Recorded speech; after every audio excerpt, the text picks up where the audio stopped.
बिस्मिल्लाहिर्रहमानिर्रहीम। अज़ीज़ तलबा, अस्सलामु अलैकुम। उम्मीद है आप सब खैर आफियत से होंगे। आज हम हसरत मोहानी की गज़ल के मुख्तसर सवालात और कसीरुल इंतखाबी सवालात पढ़ेंगे।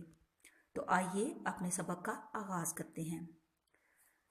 सवाल नंबर 1 है, शायर के यहाँ मुसीबत के राहत फ़ज़ा होने की वजह क्या है?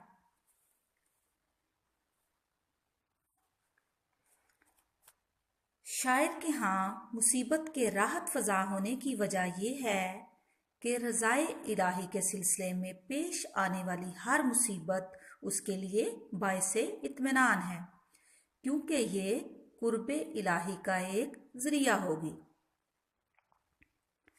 दोबारा सुने। शायर के यहाँ मुसीबत के राहत फ़ज़ा होने की वजह यह है कि रज़ाए इलाही के सिलसिले में पेश आने वाली हर मुसीबत उसके लिए बाइसे इत्मीनान है, क्योंकि ये कुर्बे इलाही का ज़रिया है। दूसरा सवाल है, कौन से रास्ते पर चलने से मुसीबत खुशी में तब्दील हो जाती है? अल्लाह ताला के रास्ते पर चलने से मुसीबत खुशी में तब्दील हो जाती है, यानी अल्लाह की रज़ा के हसूल के लिए आने वाली मुश्किल नहीं रहती। यानी जब मकसद अल्लाह की रज़ा का हसूल हो तो राह में आने वाली किसी मुश्किल की परवाह नहीं होती। तीसरा क्वेश्चन है, शायर मंजिले मकसूद पर पहुंचने के लिए पुरउम्मीद है, क्यों? तीसरे क्वेश्चन का आंसर है, शायर मंजिले मकसूद पर पहुंचने के लिए पुरउम्मीद है क्योंकि वो मंजिल की तरफ सफ़र की इब्तदा कर चुका है, उसे ज़रूर उसकी मंजिल मिल जाएगी। दोबारा सुने। शायर मंजिले मकसूद पर पहुंचने के लिए पुरउम्मीद है क्योंकि वो मंजिल की तरफ सफ़र की इब्तदा कर चुका है, उसे ज़रूर उसकी मंजिल मिल जाएगी। आगे तीसरा सवाल है, हसरत मोहानी की गज़ल के मतन की रोशनी में दुरुस्त जवाब पर टिक का निशान लगाएं। कौन सी चीज़ राहत फ़ज़ा हो गई है? रंज, मुसीबत, नाकामी या हसरत? इसका आंसर है मुसीबत। दूसरा सवाल है जी, शायर ने किस चीज़ को रहनुमा ठहराया है? वस्ले महबूब, महबूब की तमन्ना, वाज की नसीहत या फिर गमे रोजगार? तो इसका जवाब है महबूब की तमन्ना। आगे है, कौन सा रास्ता है जहां बादे सरसर सबा हो गई है? राहे मोहब्बत, दयारे वफा, राहे दयारे गैर या राहे वफा? इसका आंसर है दयारे वफा। आपने पढ़ा है ना, ये वो रास्ता है दयारे वफा का जहां बादे सरसर सबा हो गई है। आखिरी MCQ है, इंतहा तक पहुंचने की शर्त क्या है? यानी इब्तदा करना, जुहद मुसलसल, इसार या फिर चाहत और मोहब्बत। इंतहा तक पहुंचने की शर्त है इब्तदा करना।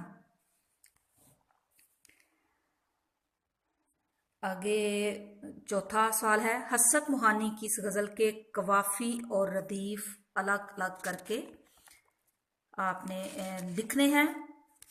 तो ये काफिया और रदीफ के बारे में मैं थोड़ा सा आपको बता दूं।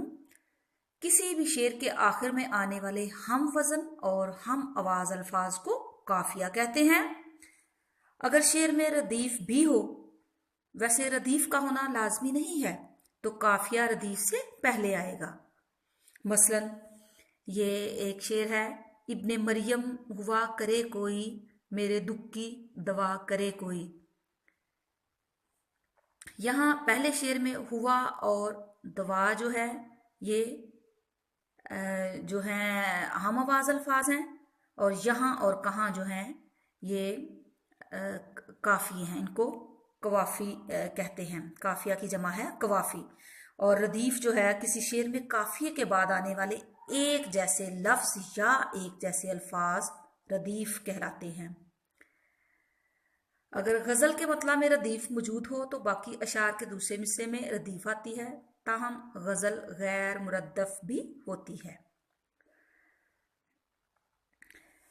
अब ये जो पहला शेर हमने जो पढ़ा है, इब्ने मरियम हुआ करे कोई, मेरे दुख की दवा करे कोई, और इसमें काफिया के ज़िमन में दिए गए जो अशार हैं इनमें करे कोई जो है वो रदीफ है, यानी काफिया के बाद रदीफ आती है।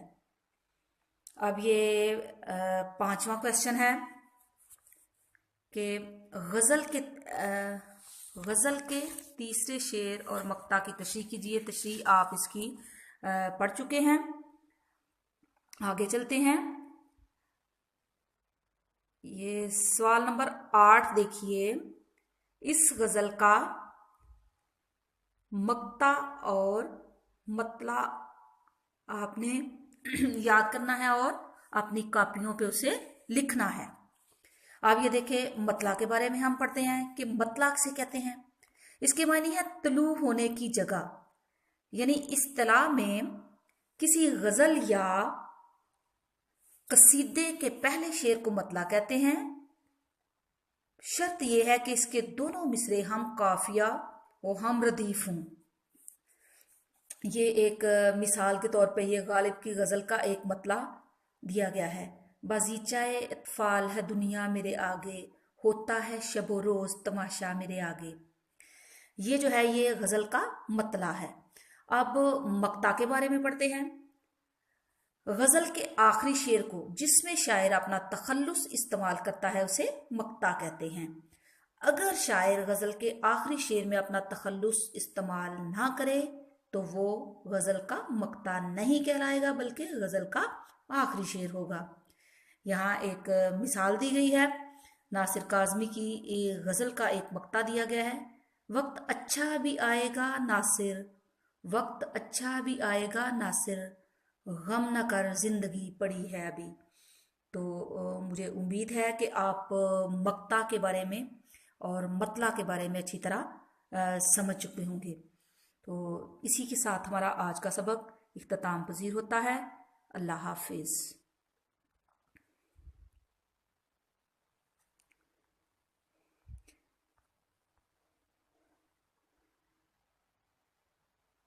बिस्मिल्लाहिर्रहमानिर्रहीम। अजीज़ तलबा, अस्सलामु अलैकुम। उम्मीद है आप सब खैर आफियत से होंगे।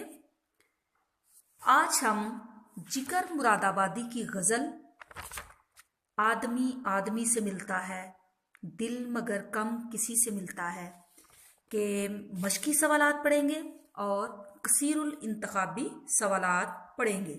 तो आइए अपने सबक का आगाज करते हैं। पहला सवाल है, इस गजल के मतला की निशानदही कीजिए और अपनी कॉपी में इसे अलग लिखिए। अब ये मैंने पिछले लेक्चर में आपको हसरत मोहानी की गजल की एक्सरसाइज जब हम कर रहे थे तब मैंने आपको मतला और मक्ता के बारे में तफसील से बताया था। तो आप यकीनन समझ गए होंगे कि गजल का जो पहला शेर है वो मतला कहलाता है। यानी इसका ये शेर होगा, आदमी आदमी से मिलता है, दिल मगर कम किसी से मिलता है। ये जो है ये मतला है। सवाल नंबर 2 है, फूलों का रंग हंसी से मिलने का मफहूम वाजे कीजिए। तो इसका आंसर है, इसका मफहूम ये है कि महबूब की मुस्कुराहट बहुत खूबसूरत लगती है, जैसा कि खिले हुए फूल बहुत खूबसूरत लगते हैं।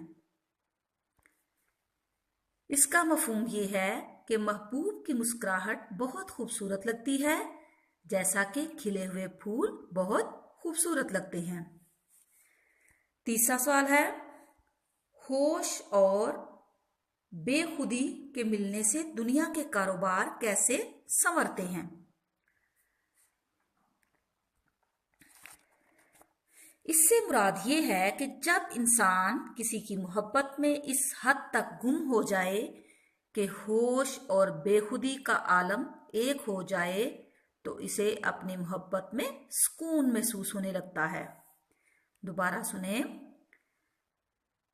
इससे मुराद है कि जब इंसान किसी की मोहब्बत में इस हद तक गुम हो जाए कि होश और बेखुदी का आलम एक हो जाए तो इसे अपनी मोहब्बत में सुकून महसूस होने लगता है।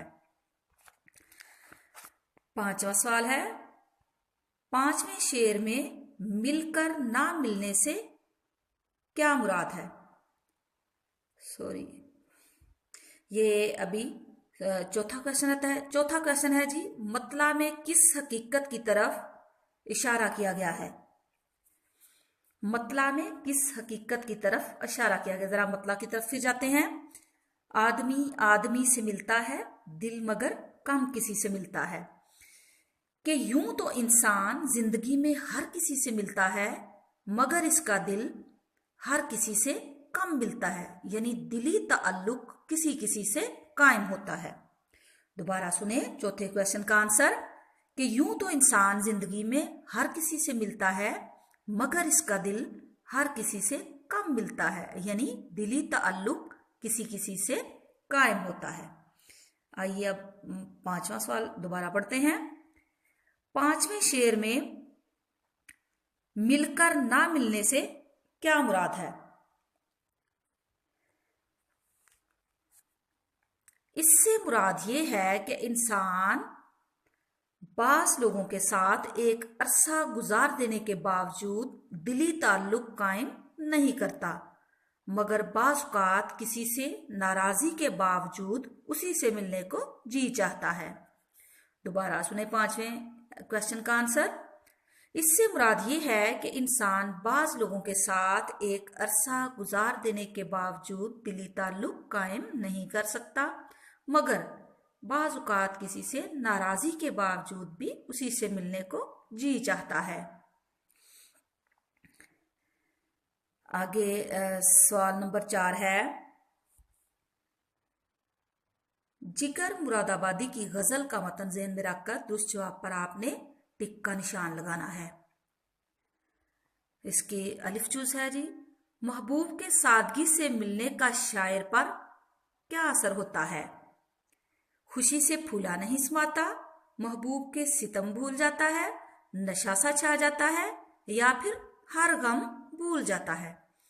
तो दुरुस्त आंसर है महबूब के सितम भूल जाता है। आगे बढ़ते हैं। इसकी बेजूज है जी। फूलों का रंग महबूब की किस बात से मिलता है। फूलों का रंग महबूब की किस बात से मिलता है। हंसी से, शक्लो सूरत से, ताजगी और नजाकत से या फिर खुशपोशी से। किससे मिलता है। फूलों का रंग महबूब की हंसी से मिलता है। वो शेर आपने इसके गजल का शेर आपने पढ़ा है ना। आज क्या बात है कि फूलों का रंग तेरी हंसी से मिलता है। आगे है जी, फितनाए क़यामत का सिलसिला किससे मिलता है। महबूब की खुशकामती से, खुश अदाई से, अंगड़ाई से या फिर महफिल आराई से। खुशकामती का मतलब है लंबा कद होना। तो इसका दुरुस्त आंसर है महबूब की खुशकामती से। आगे दाल जूस है जी। दिल टूटकर किससे मिलता है। कज अदा से, दिलरुबा से, खुश अदा से या फिर मिलके भी जो नहीं मिलता। तो इसका दुरुस्त आंसर है मिलके भी जो नहीं मिलता। यानी आपने गजल में पढ़ा है ना, मिलके भी जो कभी नहीं मिलता टूट कर दिल उसी से मिलता है। आगे पढ़ते हैं। बेखुदी से होश आने पर क्या होता है? बेखुदी से होश आने पर क्या होता है? अफसोस, कारोबारे जहां संवर जाते हैं, बेखुदी को जी चाहता है या फिर उदासी बढ़ जाती है। तो इसका दुरुस्त जो आंसर है वो है कारोबारे जहां संवरते हैं। आगे है जी, वाओ और लास्ट जुज, रूह को मोहब्बत का मजा कब मिलता है? दिल की हमसायगी में, हिजरो फराक में, विसाल में, या फिर तन्हाई और यकसुई में? तो इसका आंसर है दिल की हमसायगी में। दिल की हमसायगी में शेर क्या है जी? रूह को भी मजा मोहब्बत का दिल की हमसायगी से मिलता है। ये काफिया और रदीफ के बारे में यहाँ बताया गया है। ये काफिया और रदीफ की मैंने हसरत मोहानी की गज़ल की जो एक्सरसाइज थी उसके दौरान मैंने आपको काफिया के बारे में भी बताया था और रदीफ के बारे में भी बताया था। एक बार फिर से पढ़ लेते हैं। काफिया किसी शेर के आखिर में आने वाले हम वजन और हम आवाज अल्फाज को काफिया कहते हैं। अगर शेर में रदीफ भी हो, वैसे तो रदीफ का होना जो है वो लाजमी नहीं, तो काफिया रदीफ से पहले आएगा। ठीक है, ये वही मिसाल जो मैंने आपको बयान की थी, ये शेर इसमें बयान किया उन्होंने। इब्ने मरियम हुआ करे कोई, मेरे दुख की दवा करे कोई। यहाँ ये इसमें बताया गया है कि इसमें काफिया कौन सा है और रदीफ कौन सी है। ये रदीफ जो है किसी शेर में काफिये के बाद आने वाले एक जैसे अल्फाज जो हैं, काफिये के बाद हूबहू दोहराए जाने वाले अल्फाज जो हैं वो रदीफ कहलाते हैं। अगर गज़ल के मतला में रदीफ मौजूद हो तो बाकी अशार दूसरे मिसरे में रदीफ आती है, ताहम गज़ल गैर मुरद्दफ भी होती है। इसी के साथ हमारा आज का सबक इख्तिताम पजीर होता है। अल्लाह हाफिज़।